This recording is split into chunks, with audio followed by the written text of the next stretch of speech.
মঙ্গলপুর গ্রামে এক বৃদ্ধ ও তার ৩ ছেলে বাস করত। আর ওই ৩ ছেলে প্রতিদিন দাঙ্গা ঝগড়া করত এবং একদিন তাদের ঝগড়া বারান্দায় বসে তাদের বৃদ্ধ বাপ দেখল এবং তার মাথায় একটি বুদ্ধি এলো। এবং সে দেখল তাদের বাগানে অনেক ছোট ছোট লাঠি পড়ে আছে।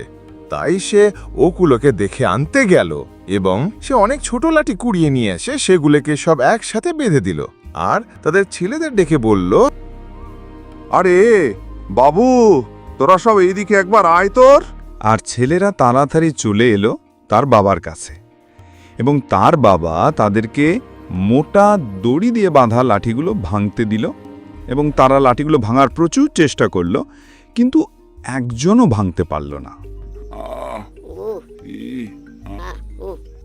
এরপর তার বাবা তাদেরকে একটি করে লাঠি ভাঙার প্রস্তাব দিল।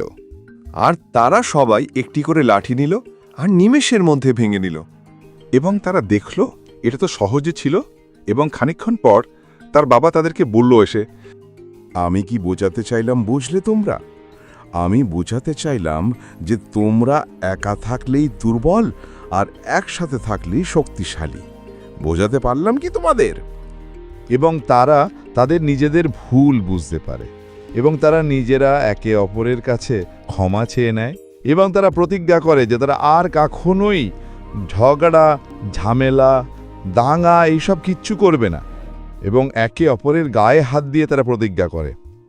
এবং তারপরে তাদের বাবা তাদের কাছে আসে এবং তাদের আশীর্বাদ করে আর বলে, তোমরা তোমাদের ভুল বুঝতে পেরেছো, আমার আর কিছু চাই না।